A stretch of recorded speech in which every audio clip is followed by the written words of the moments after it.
பிதா குமாரன் பரிசுத்த ஆவியின் திருப்பெயரிலே ஆமென். ஜெபம் பண்ண கடவோம்.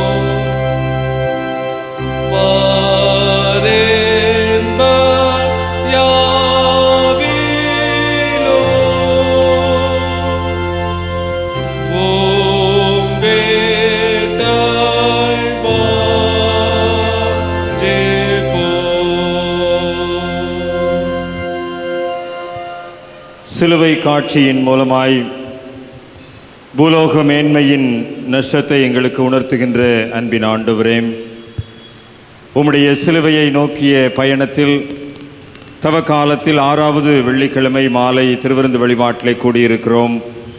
சிலுவையை நோக்கி பார்க்கிறோம். சிலுவையை நெருங்கி வந்து உம்முடைய சமூகத்தில் எங்களை மறு அர்ப்பணம் செய்வதற்கு இந்த திருவிருந்து வழிபாட்டில் ஆண்டவர் எங்களுக்கு துணை செய்ய வேண்டும் என்று ஜெபிக்கிறோம். நாங்கள் தியானிக்கின்ற தியானம் இனிதாயிருக்கவும், உம்முடைய சமூகத்திலே நாங்கள் பெற்றுக்கொள்ளுகின்ற சாக்கரந்தின் வழியாக புத்து ஆற்றலை நாங்கள் சுதந்திரித்துக் கொள்ளவும் ஆண்டவர் எங்களையும் திருச்சபையின் அனைத்து குடும்பங்களையும் உம்முடைய ஆளுகையினால் நிறைத்து வழிநடத்த வேண்டும் என்று சிலுவை நாதர் இயேசு கிறிஸ்துவின் மூலமாய் ஜெபிக்கிறோம். ஜெபம் கேளும் நல்ல பிதாவே, ஆமென்.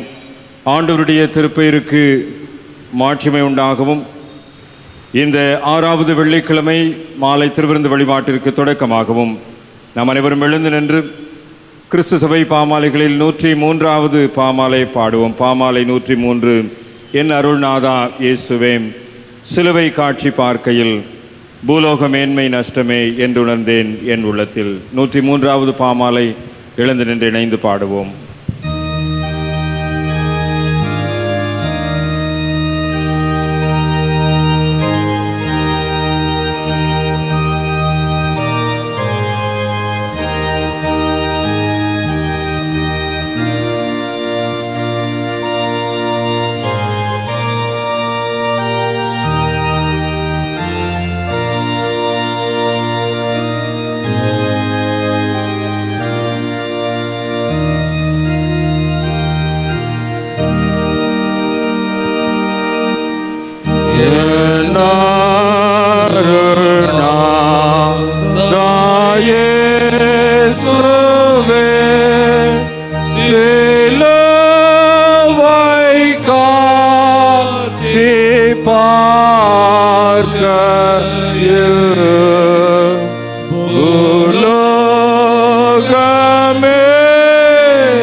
நின்றபடி ஜெபம் செய்வோமாக.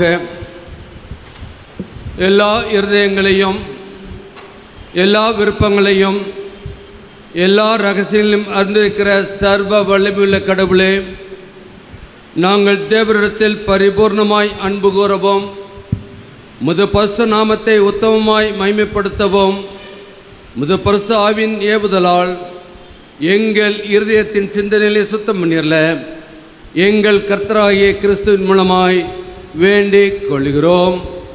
ஆமென்.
அன்பார்ந்தவர்களே, நாம் இப்பொழுது கடவுளுடைய மகா பரிசுத்த வசனத்தை கேட்கவும் ஆண்டவருடைய சரீரத்தையும் இரத்தத்தையும் பெற்றுக்கொள்ளவும் இங்கே கூடி வந்திருக்கிறோம். உத்தம மனஸ்தாபத்தோடும் உண்மையான விசுவாசத்தோடும் அவரிடத்திலே கிட்டிச் செல்வதற்காக கடவுளுடைய கிருபையை தேடி முழங்கால் படியிட்டு அமைதியாக நம்மை நாமே சோதித்து அறிவோமாக. தேவ சமூகத்திலே முழங்கால் படியிருக்கிற நாம் ஆவியானவர் நமக்கு உணர்த்துகின்ற ஒவ்வொரு காரியத்தையும் நாம் நினைத்து பார்க்க அழைக்கப்படுகின்றோம். தாவீதுடைய வாழ்க்கையிலே பச்சைப்பாலின் மூலமாய் பாவத்தில் விழுந்தபோது நாத்தான் தீர்க்கதரிசி வந்து உணர்த்தின உடனே தான் செய்த பாவத்தை உணர்ந்து பார்த்து தேவ சமூகத்திலே தாவீது அறிக்கை செய்தாரே, அதே அறிக்கையை நாம் செய்து கொண்டிருக்கின்றோமே. இந்த நாளிலும் கடவுள் நமக்கு கிருபையாய் கொடுத்துக்கின்ற நேரத்திலே 51ஆம் சங்கீதத்தின் ஒவ்வொரு வார்த்தையிலும் ஜீவன் இருக்கிறது என்பதை உணர்ந்து பார்த்து, ஜீவனுள்ள தேவன் நம்மோடு கூட இடைபடுகின்றார் என்பதை நாம் உணர்ந்து பார்த்து, ஆவியானுடைய ஒத்தாசையோடு கூட நம்முடைய பாவ குற்றங்களை நாம் விட்டுவிட நம்மை முற்றிலுமாக அர்ப்பணித்து உள்ளத்தின் ஆழத்திலிருந்து நாம் யாவரும் சேர்ந்து 51ஆம் சங்கீதத்தை ஏறெடுப்போம். தேவனே, உமது கிருபையின்படி எனக்கு இறங்கும், உமது மிகுந்த இறக்கின்படி என் மீது நீங்கள் என்னை சுத்திகரியும். என் அக்கிரமம் நீங்கள் என்னை முற்றிலும் கழுவி என் பாவம் அதை சுத்திகரியும். என் மீதிலே நான் அறிந்திருக்கிறேன், என் பாவம் எப்பொழுதும் முன்பாக நிற்கிறது. தேவரீர் ஒருவருக்கே விரோதமாக நான் பாவம் செய்து உமது கண்களுக்கு முன்பாக பொல்லாப்பானதை நடப்பித்தேன். நீர் பேசும்போது உடைய நீதி விளங்கவும், நீர் நியாயம் தீர்க்கும் போது உடைய பிரசுத்தம் விளங்கும் என்று அறிக்கையிடுகிறேன். இதோ நான் துர்க்குணத்தில் உருவானேன், என் தாய் என் பாவத்தில் கற்பந்தரித்தாள். இதோ உள்ளத்தில் உண்மையாயிருக்க விரும்புகிறீர், அந்த கர்ணத்தின் நாணத்தை எனக்கு தெரியப்படுத்துவீர். நீர் என்னை ஈசப்பினால் சுத்திகரியும், அப்பொழுது நான் சுத்தமாவேன். என்னை கழுவியர்களும், அப்பொழுது நான் உறைந்த மலையிலும் வெண்மையாவேன். நான் சந்தோஷமும் மகிழ்ச்சியும் கேட்கும்படி செய்யும், அப்பொழுது நீ நொறுக்கின எலும்புகள் கலிகூறும். என் பாவங்களை பாராதபடிக்கு நீர் உமது முகத்தை மறைத்து என் அக்கிரமங்கள் எல்லாம் நீக்கியல்லும். தேவனே, சுத்த இதயத்தை சிருஷ்டியும், நிலவரமான ஆவியை என்னிடத்திலே புதுப்பியும். முது சமூகத்தை விட்டு என்னை தள்ளாமலும் முது பரிசுத்த ஆவியை என்னிடத்திலிருந்து எடுத்துக்கொள்ளாமலும் முது இரட்சணியத்தின் சந்தோஷத்தை திரும்ப எனக்கு தந்து உற்சாகமான ஆவி என்னை தாங்கும்படி செய்யும். அப்பொழுது பாதருக்கு முது வழியை உபதேசிப்பேன், பாவிகள் இடத்தில் மனம் திரும்புவார்கள். தேவனே, என்னை ரட்சிக்கும் தேவனே, இரத்த பலிகளுக்கு நீ நீங்களாக்கிவிடும். அப்பொழுது என் நாவுடைய நீதியை கம்பீரமாய் பாடும். ஆண்டவரே, என் உதடுகளை திறந்தள்ளும், அப்பொழுது என் வாயுமுடைய புகழை அறிவிக்கும். பலியை நீர் விரும்புகிறதில்லை, விரும்பினால் செலுத்துவேன். தகன பலி உமக்கு பிரியமானதல்ல. தேவனுக்கு இருக்கும் பலிகள் நொறுங்குண்ட ஆவிதான். தேவனே, நொறுங்குண்டது நறுங்குணத்தை நீர் புறக்கணியீர். நன்மை செய்யும். எருசலேமின் மதிலை கட்டுவீராக, அப்பொழுது தகன பலியும் சர்வாக தலைமுறையாக நீதிபலியும். அப்பொழுது உங்கள் பீடத்தின் மேல் காலைகளை பலியிடுவார்கள். இயேசு கிறிஸ்துவின் மூலமாய் தம்மிடத்தில் உண்மையாய் மனந்திரும்புகிற யாவருக்கும் அருளப்படுகிற கிருபை நிறைந்த அருள் வாக்கை கேளுங்கள். வருத்தப்பட்டு பாரம் சுமக்கிறவர்களே, நீங்கள் எல்லாரும் என்னிடத்தில் வாருங்கள், நான் உங்களுக்கு இளைப்பாறுதல் தருவேன். நம்முடைய பரமபிதாவாகிய சர்வ வல்லமையுள்ள கடவுள் உத்தம மனஸ்தாபத்தோடு உண்மையான விசுவாசத்தோடும் தம்மிடத்திற்கு மனம் திரும்பி தங்கள் சகோதர சகோதரிகள் குற்றங்களை மன்னிக்கிற யாவருக்கும் பாவ மன்னிப்பை அருளி செய்வோம் என்று மிகுந்த இரக்கமாய் வாக்குத்தத்தம் செய்திருக்கிறார். அவர் நம்முடைய ஆண்டவர் இயேசு கிறிஸ்து நிமித்தம் உங்களுக்கு இறங்கி உங்கள் பாவங்கள் எல்லாவற்றையும் மன்னித்து அவைகளென்று உங்களை விடுதலையாக்கி சகல நன்மையிலும் உங்களை உறுதிப்படுத்தி நிலைநிறுத்தி உங்களை நித்திய ஜீவக்கரையில் சேர்ப்பாராக.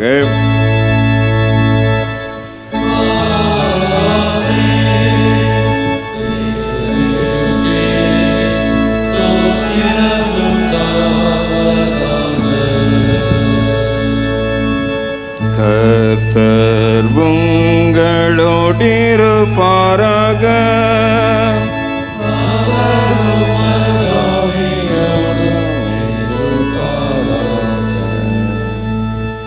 ஜெபம் செய்வோம். கிருபை நிறைந்த நல்ல தகப்பனே, தவ காலத்தில் நீர் கொடுத்திருக்கின்ற இந்த 6வது வெள்ளிக்கிழமை மாலை திருவிருந்து வழிபாட்டிற்காக நன்றி சொல்கிறோம். ஆண்டவருடைய சமூகத்திலே இந்த தவ காலத்தில் நாங்கள் காத்திருந்த காத்திருப்புகள், நாங்கள் தியானித்த தியானங்கள், ஆண்டவரே எங்களுடைய சிந்தனைகளை சிலுவை நோக்கி அமர்த்தி கொண்ட எங்களுடைய பார்வைகள் ஒரு முழுமையான ஆன்மீக மாற்றுருவாக்கத்தை எங்களுக்கு தரும் என்ற நம்பிக்கையோடு இந்த நாளிலும் உம்முடைய வசனங்களை கேட்கவும் உம்முடைய வார்த்தைகளை தியானிக்கவும் ஆண்டவர் எங்களை பலப்படுத்தும். உம்முடைய கரத்தில் எங்களை தாழ்த்துகின்றோம். எங்களோடு கூட தொடர்ந்து இடைப்படும் இயேசு ஆண்டவரின் வழியாய் மனத்தாழ்மையோடு ஜெபிக்கிறோம் நல்ல பிதாவே, ஆமென். உட்காருங்கள். திருமறை பாடம் படிக்க கேட்போம். வாசித்து தியானிக்கும்படியாக தெரிந்து கொள்ளப்பட்ட வேத பகுதி, அது பரிசுத்த யோவான் எழுதின சுவிசேஷம் 15ஆம் அதிகாரம் திருவசனங்கள் 5 தொடங்கி 8 முடிய. யோவான் 15ஆம் அதிகாரம் 5 தொடங்கி 8 முடிய. நானே திராட்சை செடி, நீங்கள் கொடிகள். ஒருவன் என்னிலும் நான் அவனிலும் நிலைத்திருந்தால் அவன் மிகுந்த கனிகளை கொடுப்பான். என்னை அல்லாமல் உங்களால் ஒன்றும் செய்யக்கூடாது. ஒருவன் என்னை நிலைத்தராவிட்டால் வெளியிலே எரியுண்ட கொடியைப் போல அவன் எரியுண்டு உலர்ந்து போவான். அப்படிப்பட்டவர்களை சேர்த்து அக்கினியிலே போடுகிறார்கள், அவைகள் எரிந்து போம். நீங்கள் என்னிலும் என் வார்த்தை உங்களிலும் நிலைத்திருந்தால் நீங்கள் கேட்டுக்கொள்வது எதுவோ அது உங்களுக்கு செய்யப்படும். நீங்கள் மிகுந்த கனிகளை கொடுப்பதினால் என் பிதா மகிமைப்படுவார், எனக்கும் சீசராய் இருப்பீர்கள் என்பதுவே. வாசிக்கும்படியாக கொடுக்கப்பட்ட வேத பகுதி வாசித்து முடிந்தாயிற்று. கிறிஸ்துவுக்கே மகிமை உண்டாவதாக.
எங்கள் அன்பின் ஆண்டவரே, இந்த 6வது வெள்ளிக்கிழமையிலும் நாங்கள் சிந்திக்கின்ற சிந்தனைகளும் தியானிக்கின்ற தியானமும் இனிதாய் அமையட்டும்.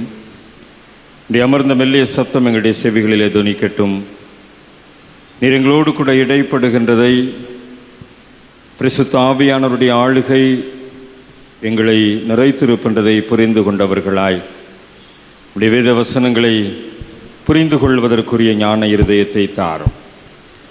ஆண்டவர் இயேசுவின் மூலம் ஜெபிக்கிறோம், ஜெபம் கேளும் நல்ல பிதாவே, ஆமென். ஆண்டவர் இயேசுவில் அன்பார்ந்த இறை மக்களே, சிலுவையில் நம்மை மீட்டெடுத்த ஆண்டவருடைய திருப்பெயரிலே உங்கள் அனைவரையும் அன்போடு கூட இந்த 6வது வாரத்திலும் நாம் தியானிக்கின்ற திருமறையில் தாவரங்கள் என்கின்ற தொடர் சிந்தனையை இந்த நாளிலும் தியானித்து நிறைவு செய்வதற்கு ஆண்டவர் அருள் தந்திருக்கிறார். ஆண்டவருக்கு நாம் நன்றி செலுத்துவோம். பிதாவாகிய கடவுள் குமாரனாகிய இயேசு கிறிஸ்துவின் மூலமாய் நம்மை மீட்டு கொண்டிருக்கின்றார். பரிசுத்த ஆவியானவர் நம்மை தொடர்ந்து வழிநடத்தி வருகின்றார். அவருடைய ஆளுகை நம் அனைவரையும் இந்த தியானத்திலே நிறைத்திருப்பதாக. இந்த ஆண்டிலே நாம் இந்த திருமறையில் தாவரங்கள் என்கின்ற தொடர் சிந்தனையிலே 6வது வாரத்தில் குறிப்பாக 6வது ஒரு தாவரத்தை பற்றி நாம் சிந்திக்க இருக்கின்றோம். முதல் 5 தாவரங்களையும் கொஞ்சம் நினைவுபடுத்தலாமா? முதல் வாரம் ஈசோப்பு, 2வது வாரம் சூரை செடி, 3வது வாரம்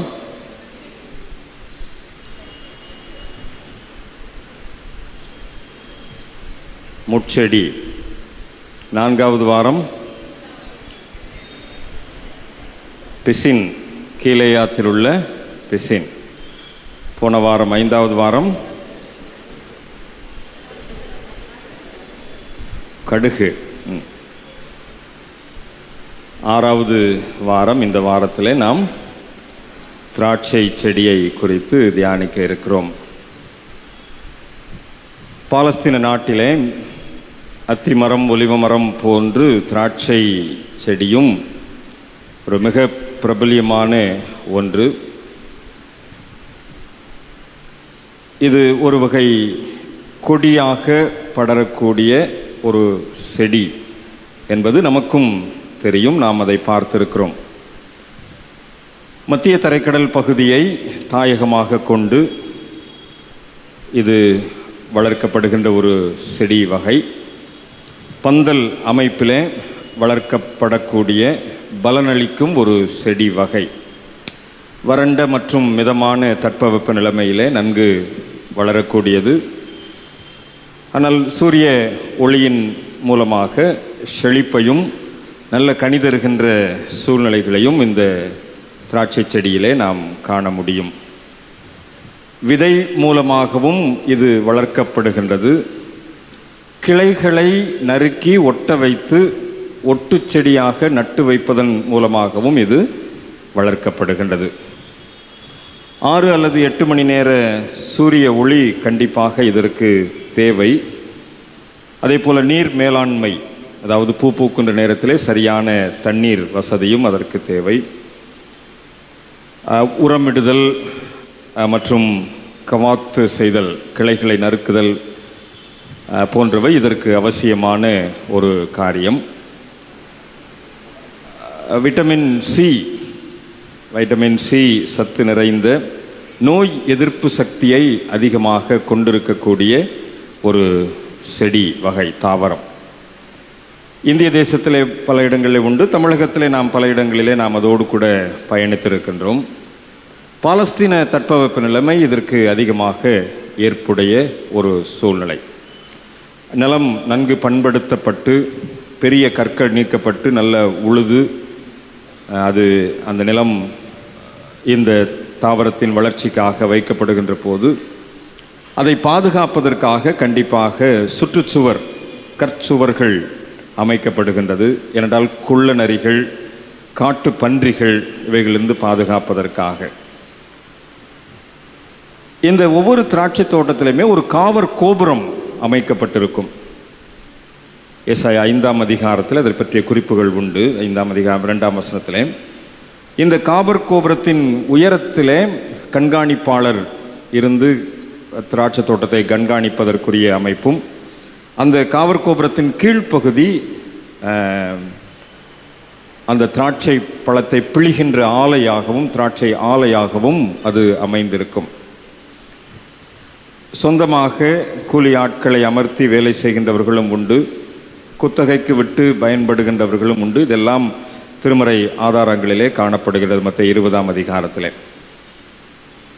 இதற்கு சில சட்டங்கள் உண்டு. பழைய ஏற்பாட்டிலே இந்த தாவரத்தின் பயணத்திலே சில சட்டங்கள் உண்டு. அதாவது நிலத்தின் சொந்தக்காரர் ஒரு வருடத்துக்கு 2 முறை அறுவடை செய்யக்கூடாது. ஒரு வருடத்திற்கு ஒரு முறை தான் அறுவடை செய்யணும். காய்ச்சிருக்குன்றதுக்காண்டி ஓயாமல் போய் அறுவடை செய்யக்கூடாது.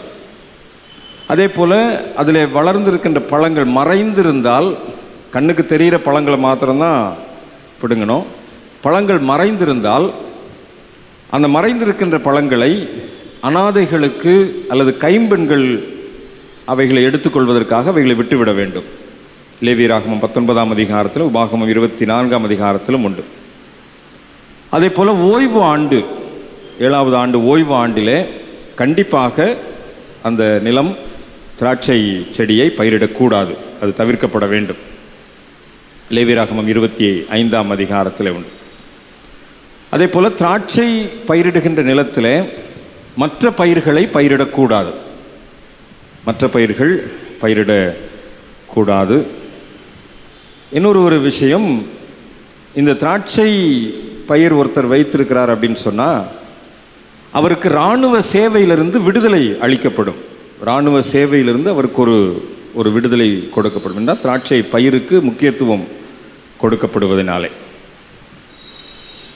பழைய ஏற்பாட்டு புரிந்து கொள்வதில் இந்த திராட்சை செடியை குறித்து நாம் பார்க்கின்ற போது ஆதியாகமம் 9ஆம் அதிகாரம் 20ஆம் வசனத்தில் நோவா முதலாவது திராட்சை பயிரிடுகின்றவனாய் காணப்படுகின்றார். அதாவது 6ஆம் அதிகாரத்தில் 40 நாட்கள் மழையில் அழிக்கப்படுகின்றது. அதற்கு பிற்பாடு அந்த பயிரிடுகின்ற முதல் பணியை நோவா தான் செய்கின்றார். அதனால் நோவாவுக்கு திராட்சை வளர்ப்பின் தந்தை என்கின்ற ஒரு அடைமொழி உண்டு நோவாவிற்கு. எகிப்திலே முடியாட்சி வருவதற்கு முன்னரே திராட்சை பயிரிடப்பட்டதான வரலாற்று குறிப்புகள் உண்டு. திருமறை குறிப்புகளின் அடிப்படையில் திராட்சை தோட்டங்கள் சில இடங்களில் குன்றுகள் மேல் அமைக்கப்பட்டிருக்கின்றது. சில இடங்களிலே சமவெளி பகுதிகளிலேயும் இது அமைக்கப்பட்டிருக்கிறது. திறந்த வெளி, அதாவது வனப்பகுதிகளிலே திராட்சை தோட்டங்களை அதிகமாக அமைப்பார்கள். ஆனால் நாபோத்துடைய திராட்சை தோட்டமானது ஆகாசுடைய அரண்மனைக்கு அருகாமையிலேயே அமைந்திருக்கின்றது 1 ராஜாக்கள் 21ஆம் அதிகாரத்தில். அப்படியானால் வீட்டு பகுதிகளிலேயும் திராட்சை தோட்டங்களை வளர்த்திருக்கிறதுக்கான குறிப்புகள் உண்டு. விவிலிய புரிந்து கொள்ளுதலிலே இந்த திராட்சை தோட்டம் ஒன்றுதான் பலருக்கு வாழ்வை கொடுக்கக்கூடிய ஒரு இடமாக அமைந்திருக்கின்றது. வாழ்வு தரக்கூடிய ஒரு வாழிடமாக திராட்சை தோட்டம் அமைந்திருக்கிறது. அதனால தான் நாபோத்து ஆகாத் அரசனுக்கு அந்த திராட்சை தோட்டத்தை தருவதற்கு மறுக்கின்றார். ஏன்னா தன்னுடைய வாழ்வாதாரம் பாதிக்கப்படுமே என்று சொல்லி ஒரு மறுப்பு தெரிவிக்கிறார். காரணம், விவிலியை புரிந்து கொள்வதிலே அநேகருக்கு வாழ்வாதாரம் கொடுக்கக்கூடிய இடமாக திராட்சை தோட்டங்கள், அந்த திராட்சை செடியானது அநேகரை வாழ்வித்து வந்திருக்கின்றது. நோவாவின் காலத்திலே முழுவதும் அழிக்கப்பட்ட பூமி வானவில்லின் உடன்படிக்கையின் மூலமாய் நோவா மறுபடியும் பயிரிடுகின்ற போது அந்த திராட்சையானது ஒரு செழுமையை காண்பித்தது. அப்படியானால் ஆதியாகமம் 5ஆம் அதிகாரத்திலே சபிக்கப்பட்ட பூமி, அதாவது ஆதாமின் பாவத்தின் மூலமாய் சபிக்கப்பட்ட பூமியாக அடையாளப்படுத்தப்பட்ட அந்த பூமியானது இந்த நோவா பயிரிட்டதன் மூலமாக திராட்சையினுடைய செழிப்பை காண்பிப்பதன் மூலமாக கடவுளின் ஆசீர்வாதம் முற்றும் அழிந்துவிடவில்லை என்பதை புரிந்து கொள்ள வைக்கின்றது. என்றால் சாபம் என்று சொன்னால் ஆசீர்வாதம் இல்லை. ஆதியாகமம் 5ஆம் அதிகாரத்தில் சபிக்கப்பட்ட பூமி. ஆனால் நோவா பயிரிடுகின்ற போது அது செழிப்பை காண்பிக்கின்றது. அப்போ ஒரு புரிந்து கொள்ளுதல் இருக்கின்றது. கடவுளுடைய ஆசீர்வாதம் அந்த சாபத்தையும் தாண்டி அந்த செழிப்பை கொடுக்கின்றது என்கின்ற ஒரு புரிந்து கொள்ளுதல் இருக்கின்றது. இந்த திராட்சையும் திராட்சை தோட்டத்தையும் பார்க்கின்ற போது அதிக அளவில் இது இருக்கின்றதை பார்க்கின்ற போது கடவுளின் அருட்கொடையாகவே அது கருதப்பட்டது. அதாவது ஒருத்தர் திராட்சை செழிப்பாக இருந்துச்சு அப்படின்னா கடவுளுடைய ஆசீர்வாதம் மிகுந்திருக்கிறது என்கின்ற புரிந்து கொள்ளுதல். ஒரு திராட்சை செடியில் அது கொடியாக வளர்கின்ற இடத்துல 1000 கிளைகள் வளருமா. 1000 ஒரு கிளையில் 1000 கிளைகள் வளரும். ஒரு கிளையில் 1000 குலைகள், அந்த திராட்சை குலைகள் தொங்குமா. ஒரு குலையில் 1000 பழங்கள் இருக்குமா. அதான் அந்த செழிப்பு. அப்போ ஒரு செடியிலிருந்து 1000 கிளை, ஒரு கிளையிலிருந்து 1000 குலை, ஒரு குலையில் 1000 பழம். அதான் அந்த செழிப்பை காட்டக்கூடியதாக அது அமைந்திருக்கின்றது. இதுதான் கடவுளுடைய அருட்கொடை. ஒருத்தர் திராட்சை தோட்டம் வைத்திருந்தார் அப்படின்னா ஒரு கடவுளுடைய அருட்கொடை. இப்போ நம்ம சொல்கிறோம், ஆடி கார் வச்சுருந்தா அந்த மாதிரி திராட்சை தோட்டம் வச்சுருந்தா கடவுளுடைய அருட்கொடை என்கின்ற ஒரு அளவிலே. அதே நேரத்தில் திராட்சை என்பது ஞானத்திற்கு அடையாளமாக சீராக்கின் ஞானத்திலே குறிப்பிடப்பட்டிருக்கிறது. 128ஆம் சங்கீதம் 3ஆம் வசனத்தில் நமக்கு தெரியும், அறநெறியாளருடைய மனைவி திராட்சைக்கு ஒப்பிடப்பட்டிருக்கின்றதையும் நாம் புரிந்து கொள்ள முடிகின்றது. அதே போல் நாம் பழைய ஏற்பாட்டு புரிந்து கொள்ளுதலை பார்க்கின்ற போது இஸ்ரவேல் மக்களை திராட்சைக்கு ஒப்பிட்டு குறிப்பிடுகின்றதை நாம் பார்க்க முடிகின்றது. ஏசாயா 5ஆம் அதிகாரத்தில் அதை நாம் பார்க்க முடியும். இஸ்ராயேல் மக்களுக்கு ஒப்பிடப்பட்டிருக்கின்றதை 80ஆம் சங்கீதத்திலையும் இதனுடைய ஒப்பீட்டை நாம் புரிந்து கொள்ள முடியும். எகிப்திலிருந்து கடவுளால் கொண்டு வரப்பட்ட தெரிந்தெடுக்கப்பட்ட இஸ்ரவேல் மக்கள் இந்த மக்கபேயர் காலத்தில் நாணயங்கள் வெளியிட்டாங்க. அந்த நாணயங்களில் ஒரு புறம் திராட்சை செடி பொறிக்கப்பட்டிருக்கும். அந்த அளவிற்கு நாணயத்தில் திராட்சை செடி பொறிக்கப்பட்டிருக்கின்ற வகையில் மக்கபேயர் காலத்தினுடைய நாணயங்கள் அடையாளப்படுத்தப்பட்டது. காரணம், இஸ்ரேலருடைய சின்னம் திராட்சை செடி என்கின்ற வகையில் அவங்களுக்கு இருக்கின்ற சின்னமே திராட்சை செடி தான். ஏசாயாவில் எசேக்கியேல் தீர்க்கதரிசி, ஓசியா தீர்க்கதரிசி இவர்கள் எல்லாரும் வலியுறுத்தி இதை சொல்லுவதை பார்க்க முடியும். திராட்சை செடியையும் இஸ்ரேல் மக்களையும் ஒப்பிட்டு பார்க்கின்ற போது இந்த திராட்சை செடியுடைய வளர்ப்பு, அதோடைய பராமரிப்பு அவசியம். நம்ம முதலையே அந்த வளர்ப்பை பற்றி நம்ம சொன்னோம். சூரிய ஒளி வேணும், அதுக்கு நீர் மேலாண்மை வேணும் அப்படின்னு சொல்லி. அப்போ அது பராமரிப்பு வேணும். அதே போல் இந்த பக்கம் நம்ம இஸ்ரேல் மக்களை பார்க்கின்ற போது இவர்கள் ஒரு விசேஷித்த கடவுளுடைய பராமரிப்பில் உள்ளவர்கள். ஏன்னா எகிப்தின் அடிமைத்தனத்திலிருந்து மீட்டெடுக்கப்பட்டு வந்தவர்கள். ஒரு கடவுளுடைய விசேஷ பராமரிப்பு. ஏன்னா அந்த வாதைகளில் புரிந்து கொள்ள முடியும் எகிப்து மக்களுக்கு இருந்த நிலைமையும் இஸ்ராயேல் மக்களுக்கு. அப்போது இஸ்ராயேல் மக்கள் மீது கடவுள் அந்த விசேஷித்த பார்வை வைத்திருந்தார். அதே போல் திராட்சை செடியானது அந்த வளர்ப்பு பராமரிப்பில் ஒரு அவசியம். திராட்சையை பொறுத்தவரையிலே கனிதான் மிக முக்கியமான ஒரு விஷயம். இங்கே இஸ்ராயேல் மக்களிடத்திலே கனி கொடுக்கின்ற வாழ்வு அல்லது நீதியும் பரிசுத்தம் நிறைந்த வாழ்வு கடவுள் எதிர்பார்க்கின்றார். இது கனிதரும் செடியாக இருப்பதினாலே இங்கே இஸ்ராயேல் மக்களை கனிதரும் மக்களாக இருக்க வேண்டும் என்று கடவுள் எதிர்பார்த்தார். இந்த திராட்சை தண்டிலிருந்து கிளை புறப்பட்டு போகும். அந்த கிளையிலிருந்து தான் பழங்கள் உற்பத்தி ஆகும். இப்போ இந்த தண்டுக்கும் கிளைக்கும் தொடர்பு இல்லை, துண்டிக்கப்பட்டால் பழங்கள் உற்பத்தி என்பது இல்லை. அதே போல தான் இஸ்ராயேல் மக்களுக்கும் கடவுளுக்கும் இருக்கின்ற தொடர்பு. அப்போ அந்த தொடர்பு துண்டிக்கப்பட்டால் இஸ்ராயேல் மக்களுடைய எதிர்காலம் இல்லை. ஆக இஸ்ரவேல் மக்கள் கடவுளோடு தொடர்புடைய மக்கள் அல்லது நெருங்கி வாழக்கூடிய மக்கள் என்பது இந்த தண்டும் கொடியும் இணைந்திருக்கின்ற, செடியும் கொடியும் இணைந்திருக்கின்றதின் அடிப்படையில் இஸ்ராயேல் மக்களுடைய ஒப்பிட்டு சொல்லப்படுகின்ற அந்த புரிந்து கொள்ளுதல்தான் ஏசாயா 5ஆம் அதிகாரத்திலே திராட்சை தோட்டத்தை பற்றிய ஒரு பாடல் அங்கே வெளிப்படுத்தப்படுகின்றது. இந்த பாடல் இந்த ஏசாயா தீர்க்கதரிசி, நாத்தான் தீர்க்கதரிசியை போல, ஆமோஸ் தீர்க்கதரிசியை போல ஒரு கடிந்து கொள்ளுதலின் மூலமாக ஒரு போதனையை வெளிப்படுத்தி பாடின ஒரு பாடலாகவும் இந்த பாடலானது ஏசாயா 5ஆம் அதிகாரத்தில் அமைந்திருக்கின்றது. இதை ஒத்த பகுதி இந்த திராட்சை செடியை ஏசாயா தீர்க்கதரிசி மாத்திரம் சொல்லலை, ஓசியா தீர்க்கதரிசி சொல்லுகின்றதையும் நீங்கள் பார்க்க முடியும். ஓசியா தீர்க்கதரிசியின் புஸ்தகம் 10ஆம் அதிகாரத்தில், ஓசியா 10ஆம் அதிகாரத்தில் நீங்கள் பார்ப்பீர்கள் சொன்னால் இஸ்ரவேல் பலனற்ற திராட்சை செடி என்கின்ற குறிப்போடு கூட ஓசியா அங்கே சில காரியங்களை சொல்லுவார். அது தனக்குத்தானே கனி கொடுக்கிறது, தன் கனியின் திரளுக்கு சரியாய் பலிபீடங்களை திரளாக்குகிறது. 2ஆம் வசனத்தில் அவர்கள் பலிபீடங்களை இடித்து அவர்கள் சிலைகளை நாசமாக்குவார். அப்போது அந்த இஸ்ராயேல் அந்த கடவுளோடு கூட உள்ள தொடர்பு துண்டிக்கப்பட்ட நிலைமையிலே ஓசியா தீர்க்கதரிசி அங்கே குமுறுகிறார். இஸ்ரவேல் ஒரு பலனற்ற திராட்சை செடியாய் போய்விட்டது என்று சொல்லி.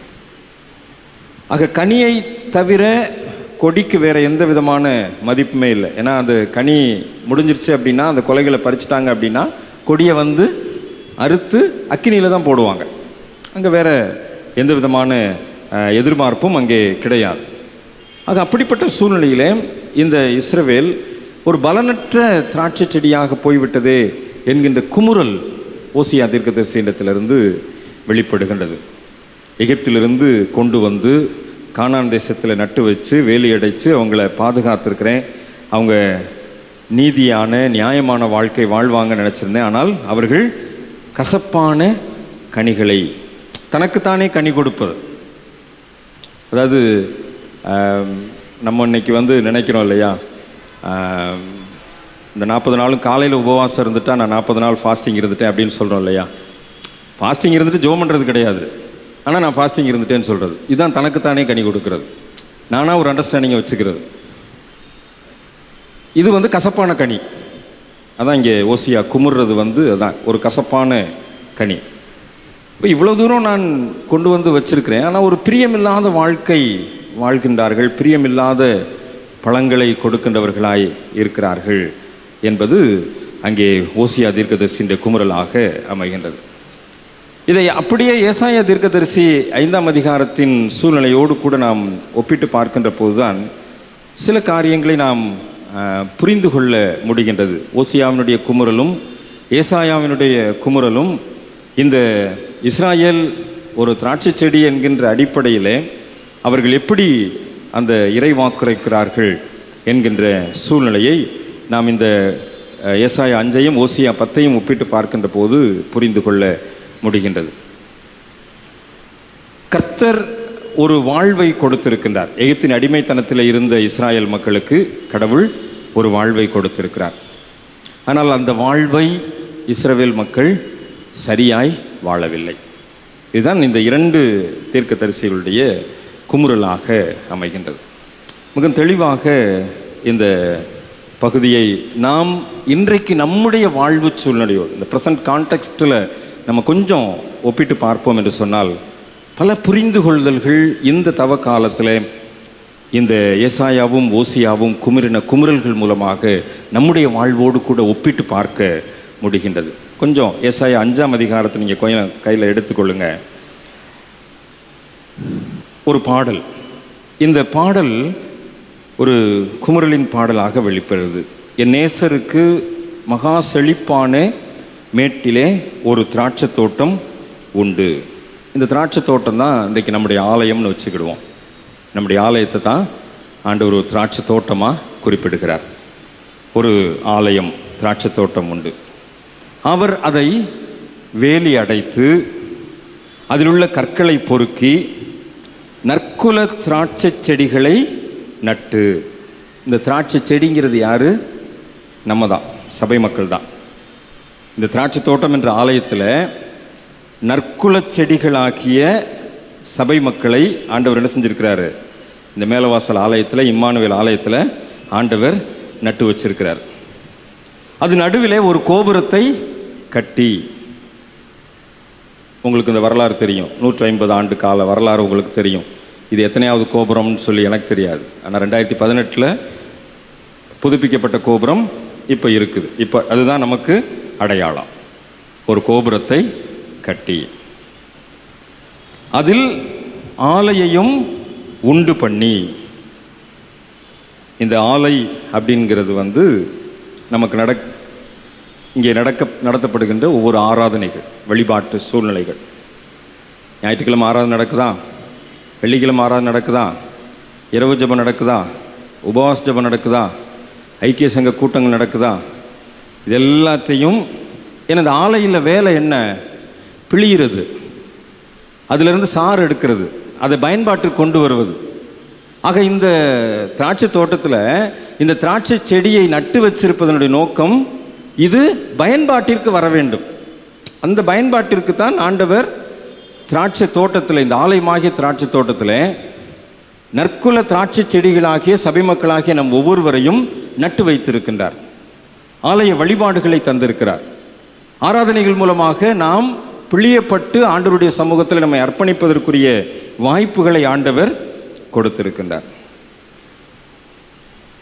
இப்போ அது நல்ல திராட்சை பழங்களை தரும் என்று காத்திருந்தார். எத்தனை வருஷமாக காத்திருக்கார்? மேலவாசல் ஆலயத்துக்காக 150 வருஷமாக காத்திருக்கிறார். உண்மையா? அதுக்கு அடுத்து வாசிங்க. அதுவோ கசப்பான பழங்களை தந்தது.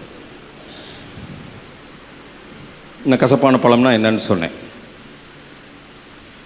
ஆக இன்றைக்கு நாம் இந்த தவ காலத்தில் கசப்பான பழங்களை தருகின்ற செடிகளாக நடப்பட்டிருக்கின்றோம் என்பதை உணர வேண்டும்.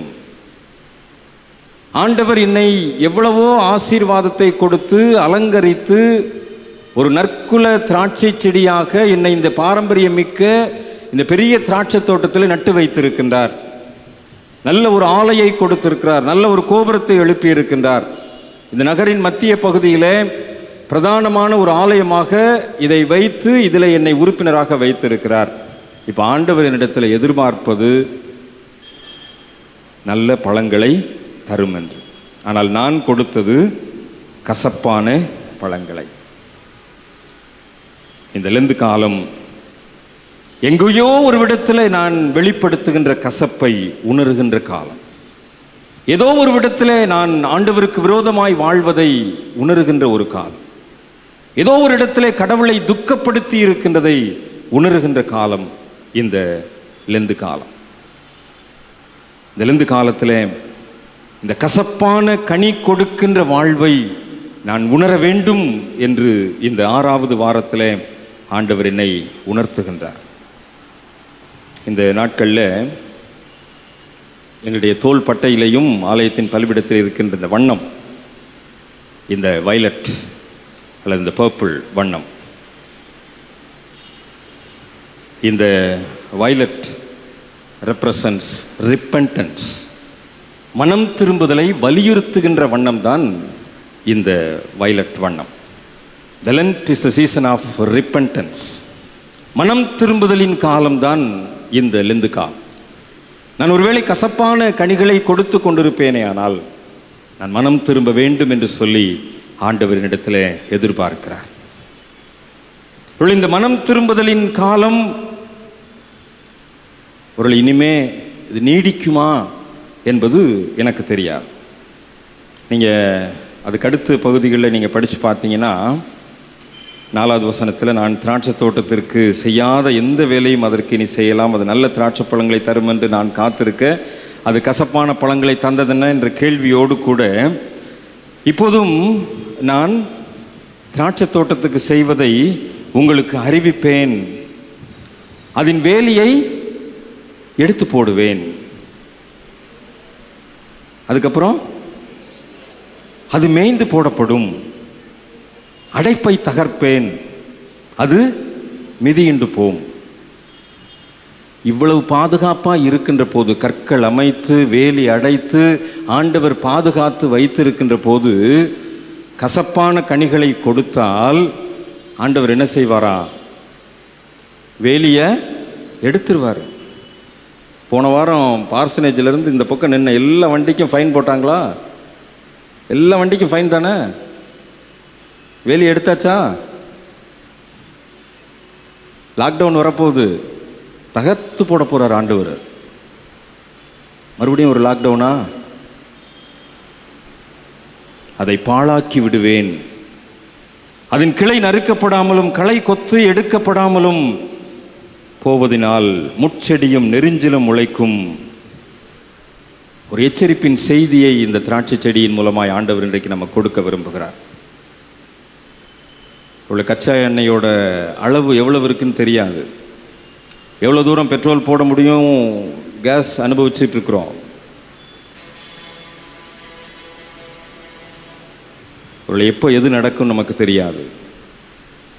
ஆண்டவர் மிகச்சரியாக இந்த திராட்சை செடியின் மூலமாய் நமக்கு உணர்த்துகின்ற காரியம், கசப்பான கனிகளை கொடுக்கின்ற சூழ்நிலை நம்மிடத்தில் இருக்குமே ஆனால், கசப்பான கனியை வெளிப்படுத்துகின்ற வாழ்வு நம்மிடத்திலே காணப்படுமே ஆனால், ஆண்டவர் வேலியை எடுத்து விடுவார், அடைப்பை தகர்த்து போடுவார், அது மிதியுண்டு போகும்படி செய்து விடுவார். 150 வருட பாரம்பரியம்தான், தலைமுறை தலைமுறையாய் ஆராதிக்கின்ற ஒரு இடம்தான். ஆண்டவர் நற்குல திராட்சை செடியாய் நம்மை நட்டு வைத்தது உண்மைதான். ஆனால் ஏன் இந்த கசப்பை வெளிப்படுத்தக்கூடிய வாழ்வு, ஏன் இந்த கசப்பை மிகைப்படுத்தக்கூடிய சூழ்நிலை? ஆண்டவர் நம்மிடத்தில் எதிர்பார்க்கின்ற ஒரு நல்ல கனி கொடுக்கின்ற திராட்சை செடியாய் நாம் ஏன் மாற முடியவில்லை? நல்ல கனி கொடா மரங்கள் எல்லாம் வெட்டுண்டு அக்கினியில் போடப்படும். பாடலாமா சேர்ந்து? நல்ல கனி கொடா மரங்கள் எல்லாம் வெட்டுண்டு அக்கினியில் போடப்படும்.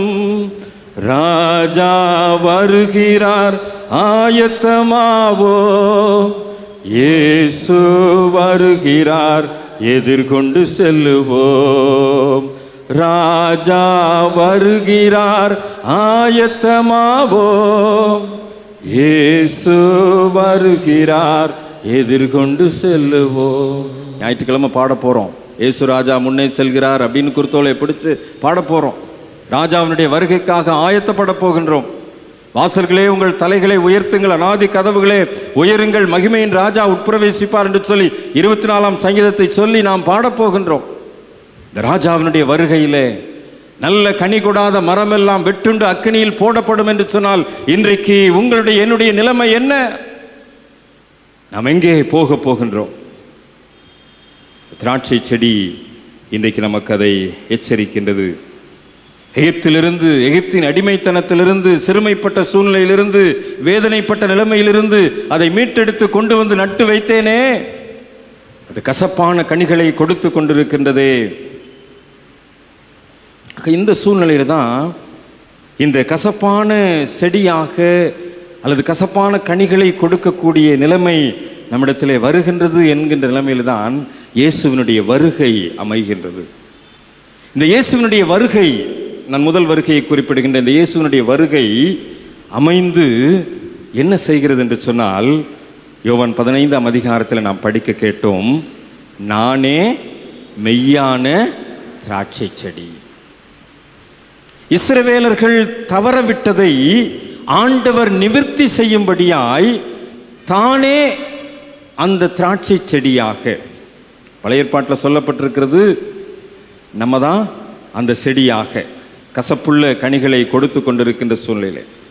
ஆனால் இங்கே ஆண்டவர் இயேசு கிறிஸ்து யோவான் 15ஆம் அதிகாரத்தில் மிகவும் தெளிவாக நாம் படிக்க கேட்ட திருமறை பகுதியிலே சொல்லுகின்றதை பார்க்கிறோம், நானே மெய்யான திராட்சை செடி. ஒருவேளை நாம் இந்த செடி என்று புரிந்து கொள்ளுகின்ற போது கிறிஸ்து என்ற திராட்சை செடியிலிருந்து முளைத்தெழுந்த புதிய இஸ்ரவேலர்களாக நாம் நம்மை நினைத்து கொள்ளக்கூடாது. நாம் குப்பையிலே, பாழான சூழ்நிலையிலே, குழியிலே வீசப்பட்டு கிடக்கின்றோம். அருவருக்கப்பட்டு கேவலப்பட்டு நாம் ஒதுக்கப்பட்டு கிடக்கின்றோம். நம்மை ஆண்டவர் கிருபையாக தூக்கி எடுத்து இந்த உலகம் என்கின்ற இந்த செடியிலிருந்து நம்மை வெட்டி எடுத்து கிறிஸ்து என்கின்ற செடியோடு கூட நம்மை ஒட்டி வைத்து, இப்பதான் அந்த ஒட்டு செடி. ஆக ஏதோ கிறிஸ்து என்கின்ற திராட்சை செடியிலிருந்து நாம் கிளம்பி வந்தவர்கள் அல்ல. நாம் உலகம் என்ற பாழான அருவருப்பான செடியிலே வளர்ந்து, அதனால தான் கசப்பான கனி, அதனால தான் அருவருப்பான வாழ்க்கை, அதனால தான் கடவுளுக்கு விரோதமான சூழ்நிலை. ஆக இந்த நிலைமையிலே வாழ்ந்து கிடக்கின்ற நம்மை ஆண்டவர் மீட்டெடுக்கின்றார். பாவிகளை ரட்சிக்க கிறிஸ்து இயேசு உலகத்தில் வந்தார். ஆக வந்த அந்த ஆண்டவர் தான் இப்ப சொல்றார், நானே மெய்யான திராட்சை செடி. அப்ப இந்த திராட்சை செடியில, உலகம் என்ற திராட்சை செடியிலே வாழ்ந்து கொண்டிருக்கின்ற நம்மை வெட்டி எடுத்து அங்கே ஒட்டுகின்றார். ஆக ஒட்டு செடி தான் எப்பயுமே, ஒட்டு மாங்காய் நல்ல ருசியா இருக்கும், ஒட்டு செடி நல்ல பலம் தரக்கூடியதாக இருக்கும், நமக்கு தெரியும். ஆக இந்த ஒட்டு செடியின் சூழ்நிலையில்தான் இன்றைக்கு நாம் கனி தர வேண்டும் என்கின்ற எதிர்பார்ப்பு இன்றைக்கு இந்த புதிய ஏற்பாட்டு காலத்திலே நமக்கு முன் வைக்கப்பட்டிருக்கிறது. ரோமர் 5ஆம் அதிகாரம் 8ஆம் வசனம் நமக்கு நன்கு தெரியும், நாம் பாவிகளாயிருக்கையில் கிறிஸ்து நமக்காக மரித்ததினாலே தேவன் நம்மேல் வைத்த தமது அன்பை விளங்க பண்ணி இருக்கிறார். அந்த அன்பு தான் இந்த உலகம் என்கின்ற இந்த பாழான செடியிலிருந்து, இந்த கசப்பான சூழ்நிலை என்னை பிரித்தெடுத்து இந்த கிறிஸ்து என்கின்ற அந்த திராட்சை செடியில என்னை இணைத்திருக்கின்றது.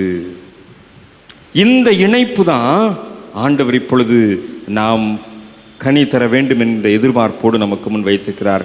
15ஆம் அதிகாரம், யோவான் நற்செய்தி நூல் 15ஆம் அதிகாரத்தில் நீங்கள் அந்த பகுதியை படித்து பார்க்கின்ற போது 5ஆம் வசனம் சொல்லப்பட்டிருக்கிறது. நானே திராட்சை செடி, நீங்கள் ஒருவன் என்னிலும் நான் அவனிலும் நிலைத்திருந்தால் அவன் மிகுந்த கனிகளை கொடுப்பான், என்ன இல்லாமல் உங்களால்.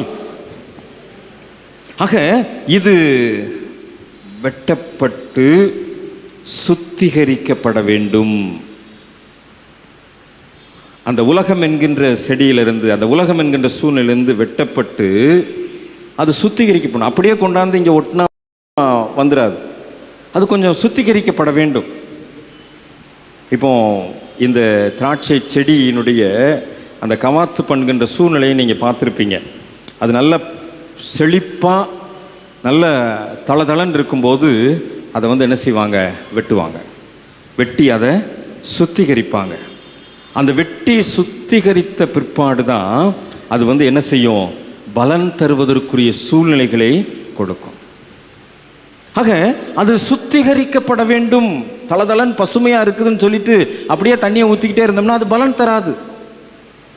பார்வைக்கு இன்பமாக இருக்குன்னு நினச்சிட்டு அதை நம்ம பாதுகாத்துக்கிட்டே இருந்தோம் அப்படின்னா அதில் பலனை எதிர்பார்க்க முடியாது. அது வெட்டப்பட வேண்டும், அது சுத்திகரிக்கப்பட வேண்டும்.